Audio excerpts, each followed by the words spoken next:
Okay, friends, this is day 9 of Daniel, and we're in Daniel chapter 6. And Daniel is really divided up into two big parts. So you're going to find out after we get into the reading for tomorrow that things change a lot.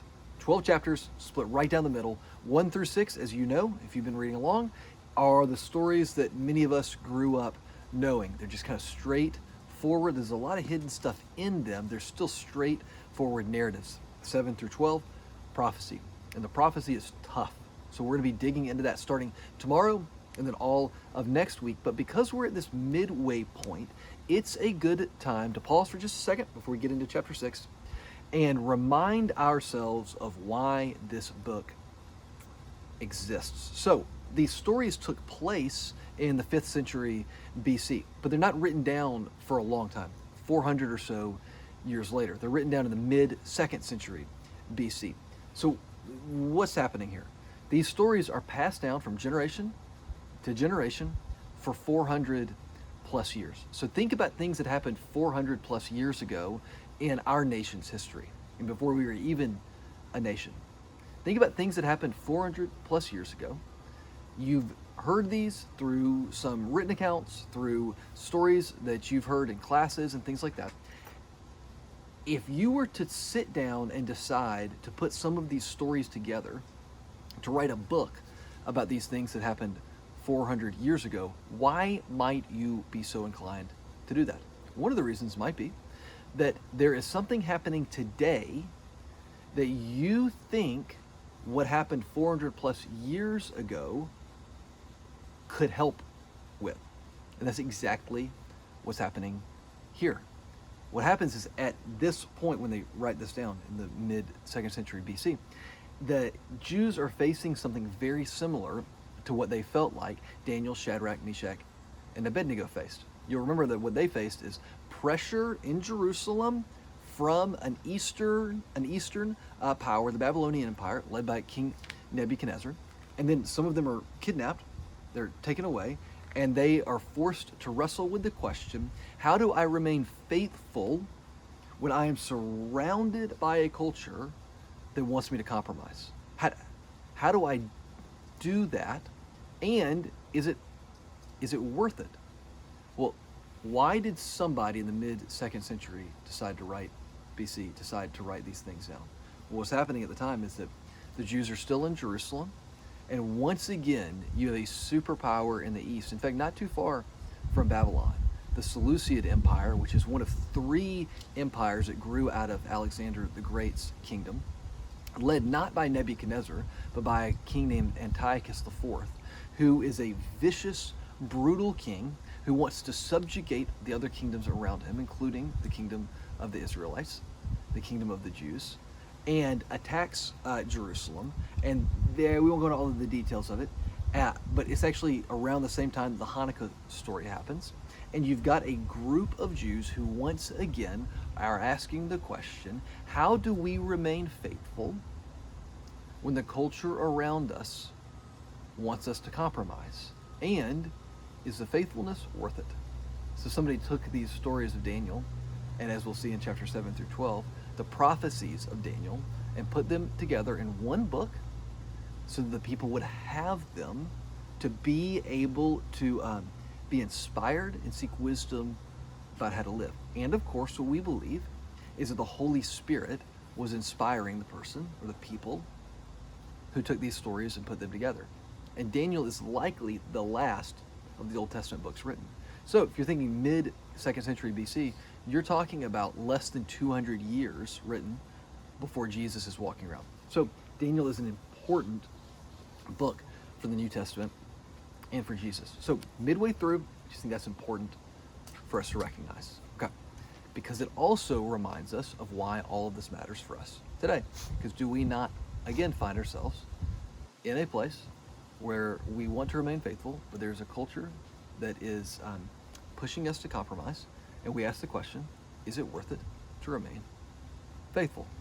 Okay, Daniel chapter 6, verse 1. It pleased Darius to set over the kingdom 120 satraps. So now we have a new king. I'm not going to go into why we have a new king and all those things. You can Google Darius and find all of that out. But we now have a new king, but Daniel is still in place. This new king puts 120 satraps, so a political figure, and a political appointee, over the kingdom, to be throughout the whole kingdom, and over them 3 high officials. So you have the king, 3 officials, and the 120 satraps, of whom Daniel was one. So Daniel's one of the 4 most powerful people in the kingdom, to whom these satraps should give account, so that the king might suffer no loss. Then this Daniel became distinguished above all the other high officials and satraps, because an excellent spirit was in him. There's something different about him. He excels over even his other 2 peers, and the king planned to set him over the whole kingdom. So then it would just be 2 people ruling, Darius and Daniel. Well, as you can imagine, a lot of people didn't like this. Then the high officials and the satraps sought to find a ground for complaint against Daniel with regard to the kingdom. So they're looking for something to accuse him of. They're looking for some reason to cause him to suffer a fall. It says a whole lot like what the religious leaders are doing with Jesus 200 years after this book is written. But they find no ground for complaint or any fault, because he was faithful, and no error or fault was found in him. So it means that he was faithful to God, yeah, but it also means insofar as he is able to, he's faithful to Darius. He's doing things the right way. There's nothing to complain to the king about when it comes to the way that Daniel is conducting his business. Then these men said, "We shall not find any ground for complaint against this Daniel unless we find it in connection with the law of his God." So he is doing a great job. There's no way that we can find any fault unless, reading between the lines here, we somehow pin his loyalty to his God against his loyalty to Darius. One of the rules that I have in my life is that I try not to be offensive. And the reason I try not to be offensive is because what I proclaim and what I teach, the gospel of Jesus, is offensive enough in and of itself. So I don't want to offend people with little, silly things. I just hope that the only way in which my life or my teaching is offensive is in the ways that it has to be. Because the teachings of Jesus, they just offend at times. Daniel is just doing a great job, but there are certain things that he can't do, because there are certain times when his faithfulness to Darius and to God may come into conflict, and what these officials know is that Darius will not win. How do we pit Darius against Daniel's God? Then these high officials and satraps came by agreement to the king and said to him, "O King Darius, live forever." All the high officials of the kingdom and the prefects and the satraps, the counselors and the governors, are agreed that the king should establish an ordinance and enforce an injunction that whoever makes petition to any god or man for 30 days, except to you, O king, shall be cast into the den of lions. Hey, king, we have a good idea.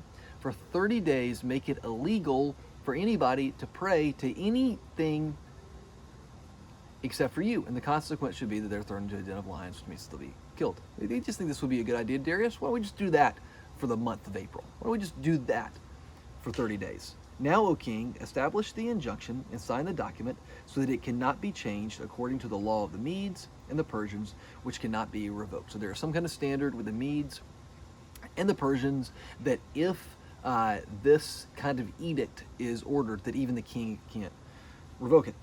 Therefore, King Darius signed the document and the injunction.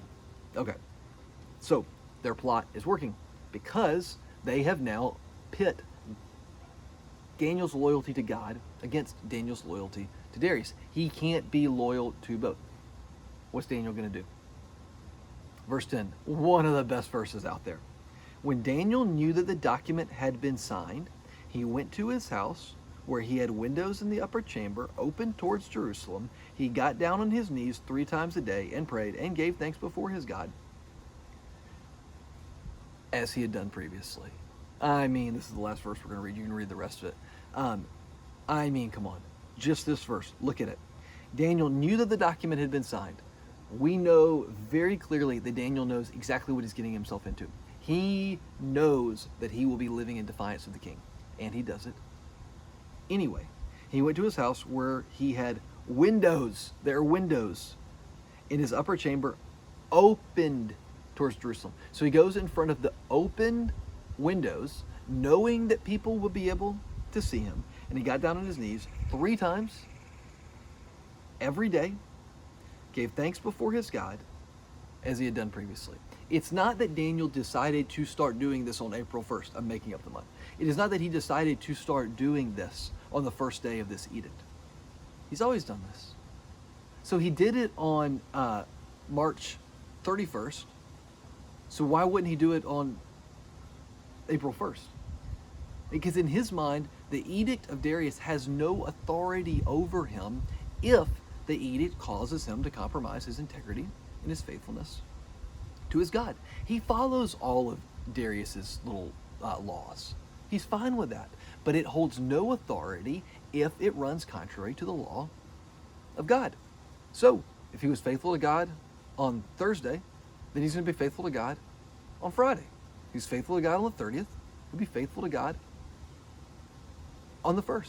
And he's going to do it in a way where he's not even hiding it. With Shadrach, Meshach, and Abednego, we saw them like boldly being defiant before the king with their words. Here we see Daniel being boldly defiant before the king with his actions.